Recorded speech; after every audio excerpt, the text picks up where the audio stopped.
Okay. Given that generative AI allows students to potentially get good grades without actually learning anything, do Brian Greene and the panel believe that we need to overhaul the assessment systems in our schools?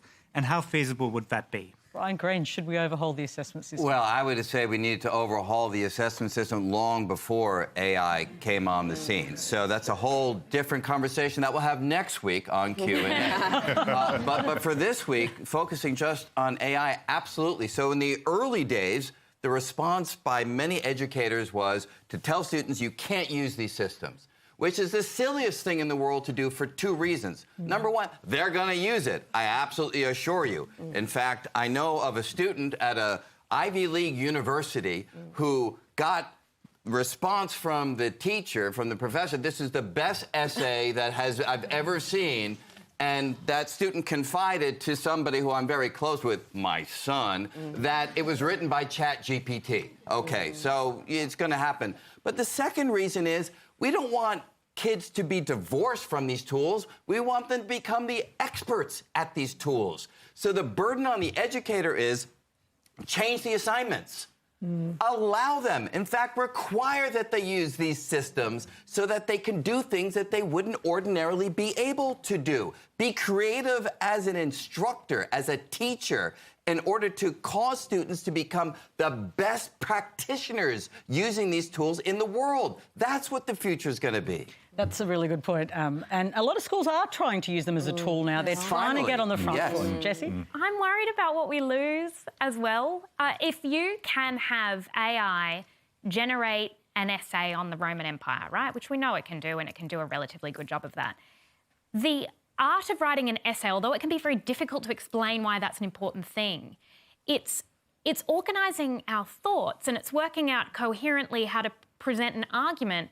If we can outsource that, what do we lose as a species? How do we still speak to each other? How do we develop nuance if education just becomes copy and paste? You don't copy and paste. You don't outsource this. You don't give the assignment, write an essay on the Roman Empire. What's the assignment? So how do you do it? How do you do it, For example, paragraph 1, work with ChatGPT in order to write a strong opening paragraph, say, on the Roman Empire. Then find something in your own life that ChatGPT can possibly know about that allows you to relate to it as a deep human being who's recognizing something that occurred in the past that resonates with their own life. Get paragraph 2 that way. And then paragraph by paragraph, force the student to engage in a different way. The kinds of things you'd never ask them to do without this system, but now with the system, you can have a partnership. And that's the way forward. Jessie, are you convinced? Look, I sort of am, but I also, as someone who works in media and have watched the development of opinion writing, I have this hesitation towards everything being about one's life and one's... That's one example. I know. Yeah. And it's a feeble example. More creative individuals than I will be able to come up with wondrous assignments that force this union to happen. And that's the burden of the educator. And it's lazy educators that say to the students, don't use it, you have to stay away from it. And it's the innovative ones who will say, no, embrace it, go to a new place. Okay, just like I would love to see arms up if you've used ChatGPT for your work at school or in your real life work. Oh! Look at all the students. Oh, you're all busy on the ChatGPT, I can see. Wow, It's become part of every day. I mean, it's something which is a tool that is really helping with productivity. It's really helping people to deliver on things. Do you use it as Chief Scientist? No, I don't use it because we're not allowed to have it on government. We're not allowed to use it here at the ABC too for our the thing is interesting, though, if you wrote that essay on, it would be probably marked to fail. Because if you just said write an essay on what was it? Roman Empire. Roman Empire, it would be one which would be really bland, really pathetic, and teacher would read this saying, that's rubbish, or it's got mistakes in it.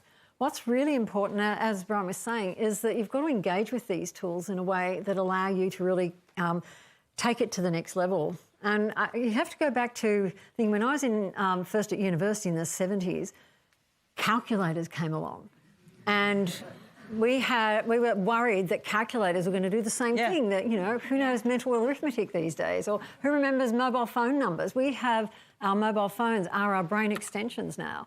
And if we don't realise that technologies help us then free up our brains to do other things. But are they freeing them up to do other things? Yeah, so I actually ran a tutoring agency for a long time, since high school. And so I know all about the students going on ChatGPT and doing everything. And yet I can almost recognise immediately now when it's in the essay, I go, well, change that because that's ChatGPT. But also, I do have to say there are existing, let's take the Australian HSC system as an example, because it's convenient, it's right here.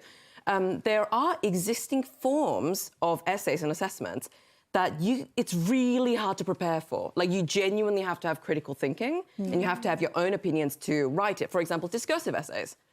So a lot of the analytical essays, students write, they memorize it, and then they put it in within 40 minutes, change some keywords around, and that's how they do it. But with discursive essays, where the questions are so random and extremely poetic and very philosophical, they can't prepare for that.